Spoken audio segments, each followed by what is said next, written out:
Story time de cuando David mató a Goliat. Ok, voy a hacer un repaso rápido histórico sobre la historia de David, Saúl y lo que lleva a David a la batalla de los filisteos contra los israelitas.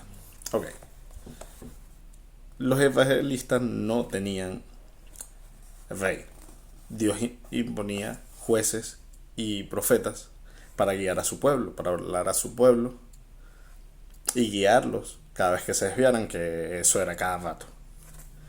Pero ellos querían ser como los otros pueblos del mundo que querían tener un rey, un gobernante. Dios les dio su gobernante, que fue Saúl. Pero Saúl solía desviarse demasiado de Dios. Solía tener demasiadas tendencias a alejar el corazón de Dios y que el pueblo alejara el corazón de Dios. Entonces Dios vino y le dijo que ungiera al próximo rey, que era David. David era el hijo menor del padre a donde Dios mandó a Samuel a ungir al nuevo rey. Y todos sus hermanos eran hombres altos, fuertes, de guerra. Y cada vez que entraba uno de ellos, Samuel creía que este sí iba a ser el, el nuevo rey. Pero Dios le decía que no, no era ninguno de ellos. Hasta que hicieron venir al menor, que era David, que era el pastor de ovejas. Pero él era el menor, era un joven, se calcula que de aproximadamente unos 16 años. Lo ungen como rey, pero eso no va a suceder de inmediato. Saúl sigue siendo el rey. Y hay una guerra entre filisteos y israelitas. Los hermanos de David se encontraban en batalla, así que su padre lo envió a llevarle comida a sus hermanos. Pero mientras eso acontecía, había un filisteo que medía aproximadamente casi 3 metros.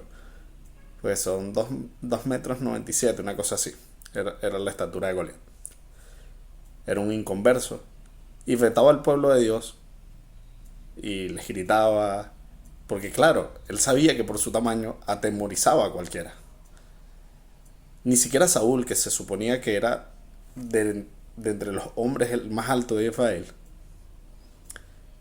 tenía tal altura y tenía miedo de enfrentar a Goliat porque sabía que Dios no estaba con él porque él se había alejado de Dios. Así que no tenía la fuerza para enfrentar a Goliat. Y David sí tenía esa fe de enfrentar a ese hombre, aunque era el triple de grande que él. Era un hombre de guerra, de hecho Saúl le dice, pero es que tú eres un muchacho y él es un hombre de guerra. Y David le dice algo interesante y es, tu siervo era pastor de ovejas. Y cuando un león o un oso se robaba alguna oveja, yo le hería y la rescataba de su boca. Y si se levantaba contra mí, o sea, y si el león o el oso se levantaba contra David, David lo hería en la quijada primero para evitar que lo pudiera comer y luego lo mataba, león o oso, ¿ok?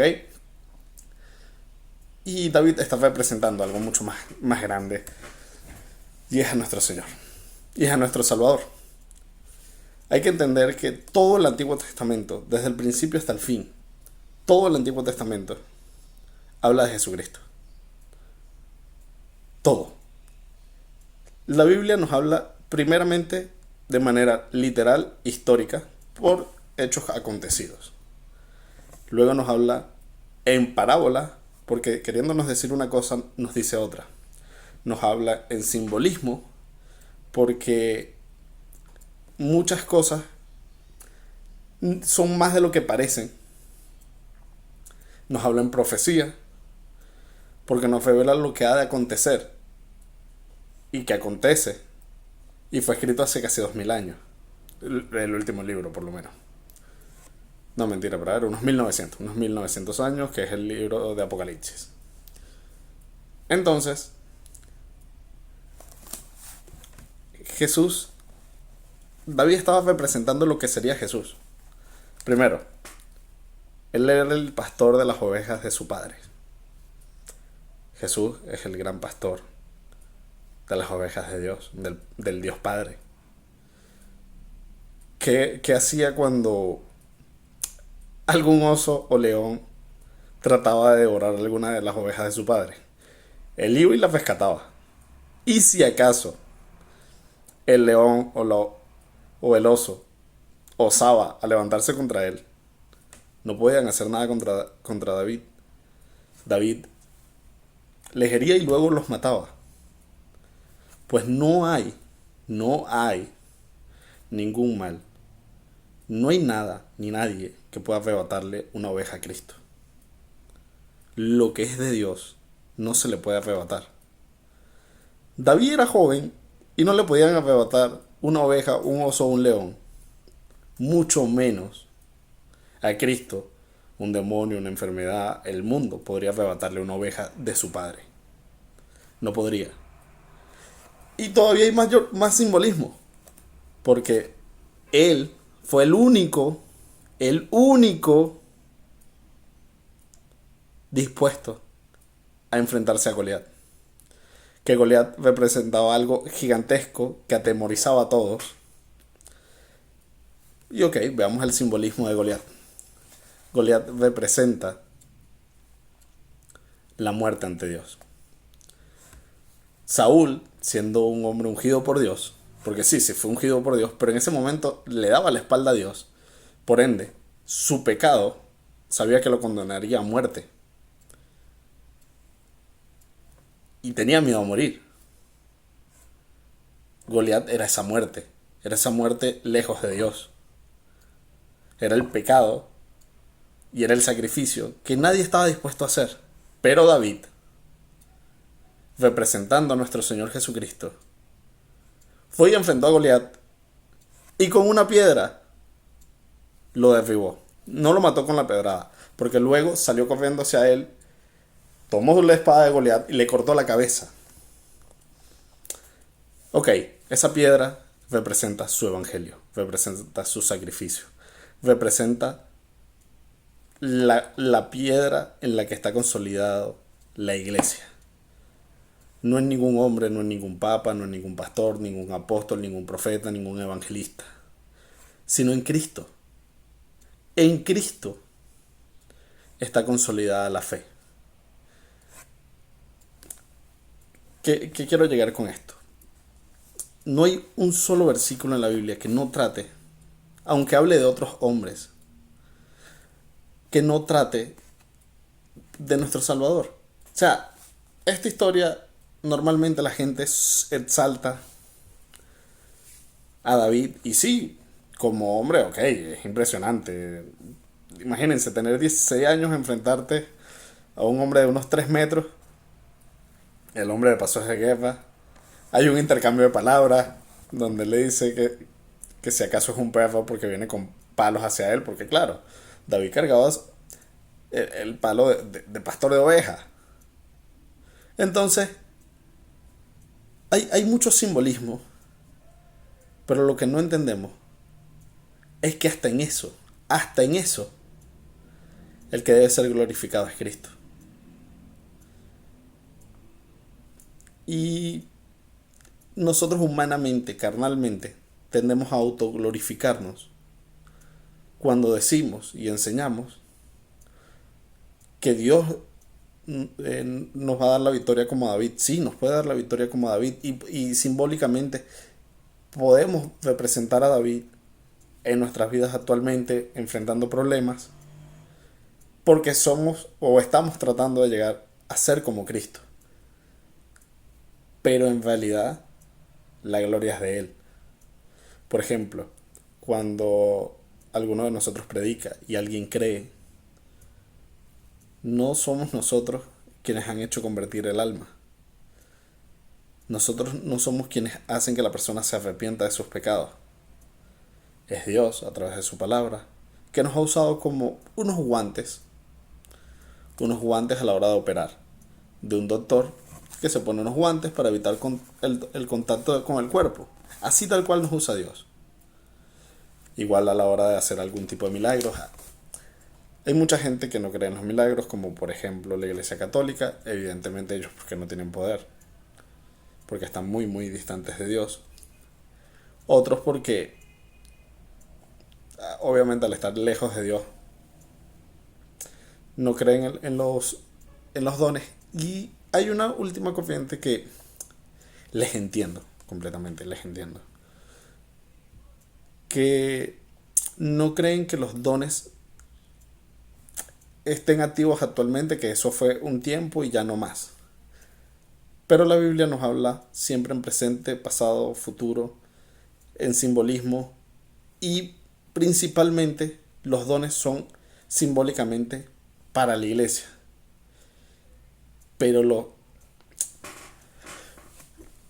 las señales evidentemente sí son aún vigentes y seguirán siendo vigentes mientras el Espíritu Santo esté con nosotros. El detalle está en que no es a nuestro placer el utilizar los dones, como a algunos pareciera que, que, que, que es. Por ejemplo, hay algunos que supuestamente, no, es que yo sano, yo hago milagros, yo libero. Libera es Cristo, libera el Espíritu Santo.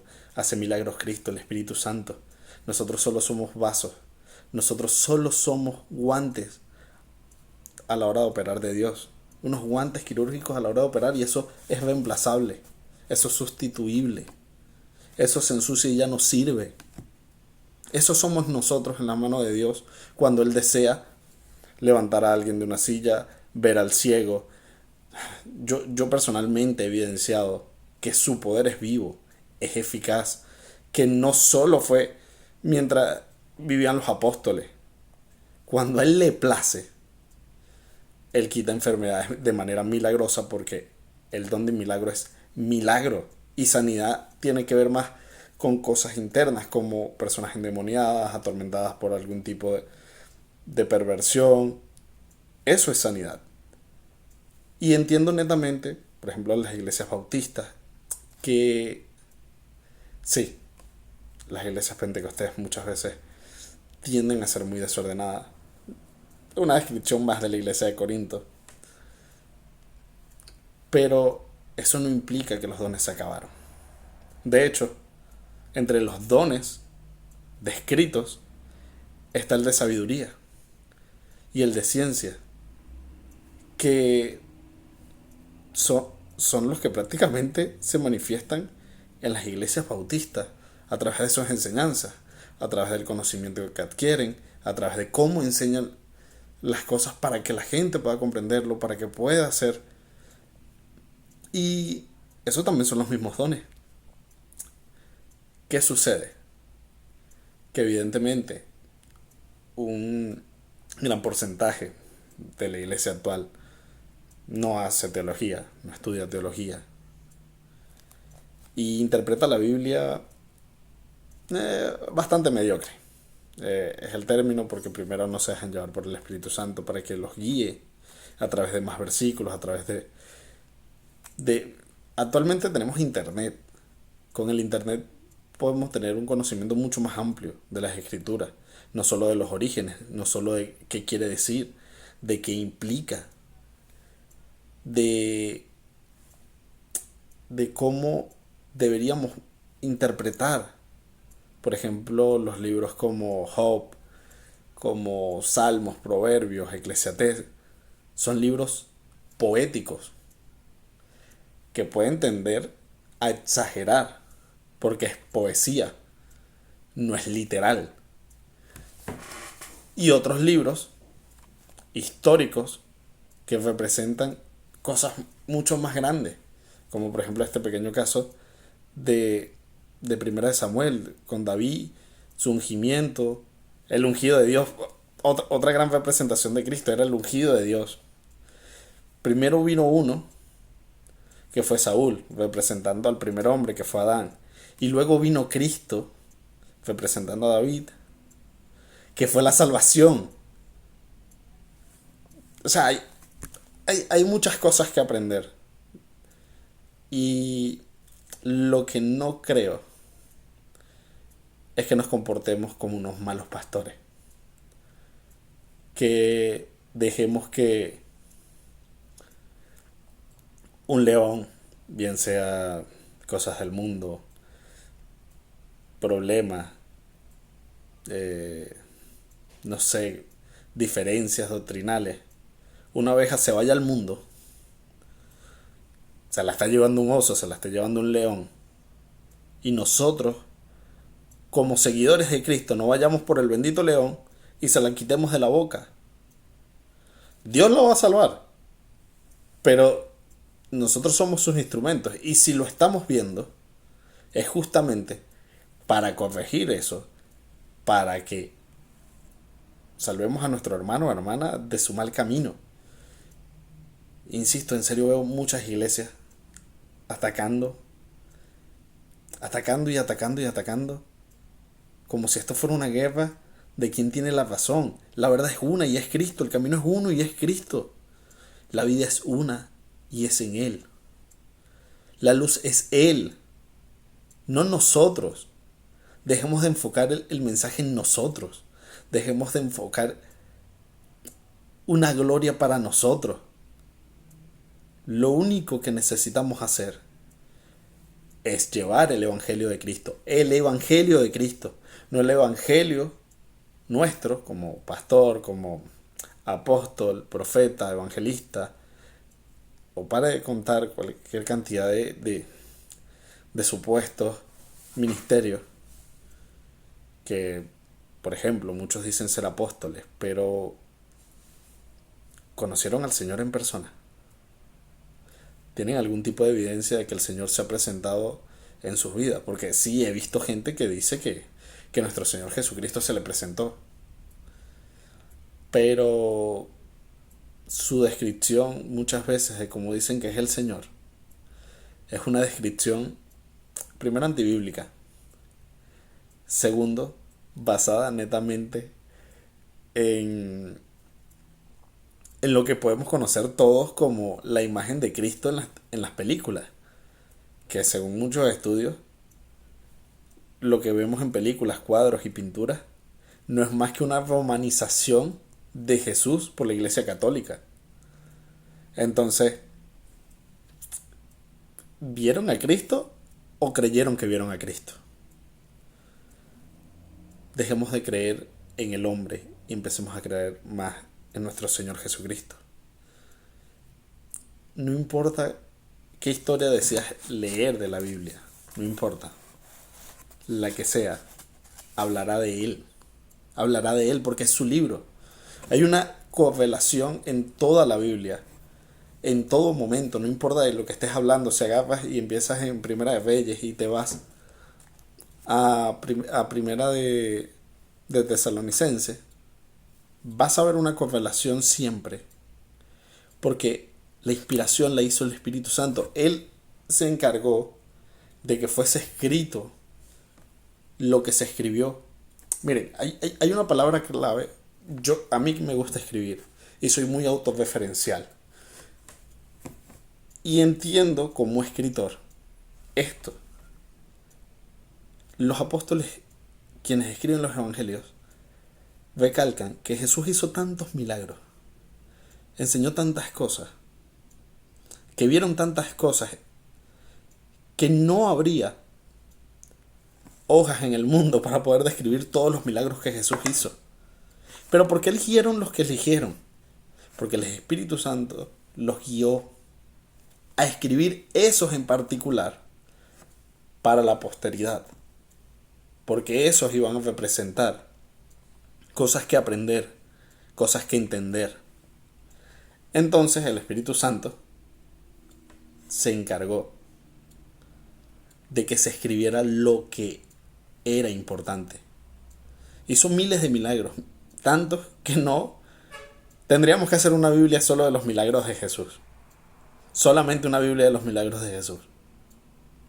Y sin embargo, hay bastantes y parábolas y cosas que enseñó. Pero todo tiene una correlación, porque humanamente fueron escritos por aproximadamente unos 40 hombres. Pero el genio detrás es uno solo y era el Espíritu Santo. Desde el principio, desde el Génesis hasta el Apocalipsis, la inspiración la hizo una solo. Solo uno se encargó de esa inspiración. Entonces, él es autorreferencial a sí mismo durante toda la escritura. toda la escritura tiene pinceladas de lo que va a ser en el Nuevo Testamento, en el Antiguo Testamento de lo que va a ser, que es Cristo. Y en el Nuevo Testamento de lo que fue anunciado y ahora es y seguirá siendo. Entonces, la escritura nos habla en pasado, porque fue histórico, presente, porque ocurre, y futuro, porque seguirá ocurriendo. Entonces nos habla en historia, nos habla en presente y en futuro como profecía. Nos habla en presente, en parábola, en simbolismo. Y nos habla en pasado por cómo aconteció, qué aconteció. Y como decía hace unos días, en la historia hay una frase que se dice así: un pueblo que desconoce la historia está condenado a repetirla. Si nosotros no entendemos los contextos bíblicos, no entenderemos muchas cosas y cometeremos el mismo error una y otra vez. También, como conversaba en estos días, un reino dividido no puede prevalecer. Y tantas diferencias doctrinales son irrelevantes. Algunos son de Pedro, otros son de Pablo, otros son de Apolo. No, todos somos de Cristo. Por lo menos los que creímos en Cristo. Por lo menos los que tenemos claro que es un único y suficiente Salvador. Que la salvación es por gracia. Que la salvación es por Dios. Que la salvación no es por obra. Que es solo por nuestro Salvador Cristo. Y que una sola escritura. Yo como escritor he intentado escribir libros para enseñar sobre el mundo espiritual, sobre la vida en Cristo, sobre la iglesia. Y Dios no me ha permitido publicarlos. Y ahora que me ha dado un conocimiento renovado sobre el Evangelio, sobre cómo muchas veces caemos en errores doctrinales porque nos dejamos llevar por nuestro corazón, por la carne, por la emocionalidad, por sin querer gloriar al hombre. Como frases como esta que pareciera que no, pero sí. Nosotros no ganamos almas para Cristo. Nosotros no ganamos almas para Cristo. No hay ni un argumento en la Biblia, que diga que nosotros ganamos almas para Cristo. De hecho, en el libro de Hechos dice que el Señor agregaba a los que han de ser salvos. Que el Señor agregaba a los que han de ser salvos. Y ellos estaban predicando. Pero quien los agregaba era el Salvador, no nosotros. Porque la salvación no es por nosotros. La salvación es por Cristo, autor y consumador de la fe. Por Él y por su sacrificio es que podemos ser salvos. No hay nada que podamos hacer nosotros que nos haga salvos. Los frutos del Espíritu Santo se deben a nuestra fe, a nuestra conversión, a cómo el Espíritu Santo va tratando en nosotros. Él es el que se va encargando de crear nuestra necesidad de predicar. Él es el que se va encargando de llenarnos de Él para dar amor al prójimo, para ayudar. Pero es Él. Esas obras no las hacemos porque nos vayan a dar salvación. Las hacemos porque nos nacen, porque el Espíritu Santo así lo genera en nosotros. Es eso. Entonces, cuando entendamos que el Evangelio de Cristo, no está centrado en nosotros, que nosotros no somos la luz, sino Él, y que nosotros nada más somos los voceros de aquella luz, que somos el mango de una espada, que la espada es Él, que quien corta es Él, quien alumbra es Él, que nosotros simplemente somos el mango, nada más. Pero que cuando el Evangelio empieza a ser centrado en nosotros, centrado en el hombre, en Dios me usa y gano almas para Cristo, y yo soy el pastor, y yo soy el evangelista, y yo soy el profeta, y yo soy el maestro, le estamos poniendo una funda a esa espada apagando la luz de Cristo, porque deja de ser su evangelio, deja de ser su gloria, para convertirse en gloria humana. El hombre de Dios, y esto es sumamente bíblico, el hombre de Dios suele tender a ser idólatra, suele tender a caer en idolatría cuando está débil de fe. Dios saca al pueblo de Israel de Egipto. Moisés se pierde unos días. Y cuando baja, ¿qué estaba haciendo esa gente? ¿Qué estaba haciendo esa gente? Esa gente estaba adorando un becerro de oro. ¿Por qué? Porque el hombre en la carne suele buscar algo que adorar, porque es más fácil, algo que puede ver, algo que puede palpar. Y la iglesia de Cristo en general suele tender a idolatrar predicadores, suele tender a idolatrar hombres que Dios usa. Y es un gran error. Y todo nace porque enseñamos que, por ejemplo, David mató a Goliat. David no mató a Goliat con la pedrada. David tumbó a Goliat con la pedrada. Y luego fue y le cortó la cabeza.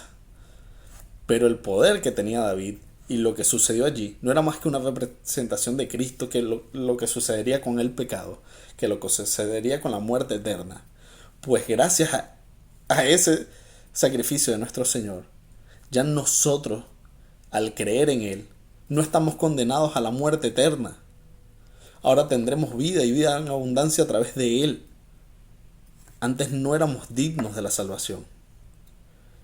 Y son cosas que no entendemos porque enseñamos que David mató a Goliat. Pero en realidad es mucho más complejo que eso. Espero pueda ser de edificación este mensaje el día de hoy. Justamente no sabía que iba a predicar. O sea, todos los días tengo una idea de más o menos qué voy a hablar. Pero hoy no tenía ni el más mínimo conocimiento de lo que iba a hablar. Me puse a orar y le dije, bueno, Señor, ve qué vas a hacer porque hoy no tengo idea. Hoy no tengo idea, no tengo creatividad, no tengo ingenio. Y no quiero parar de predicar. Me he escondido mucho tiempo. Por mucho tiempo he hecho como Jonás. Por mucho tiempo he hecho como Elías. Me escondí. Pero me cansé. Me cansé de esconderme al darme cuenta de tantas herejías, de tantas cosas que la iglesia cae en idolatría, que dije, basta, basta, no puedo seguir viendo esto. No puedo seguir viendo esto sin hacer nada. Les amo.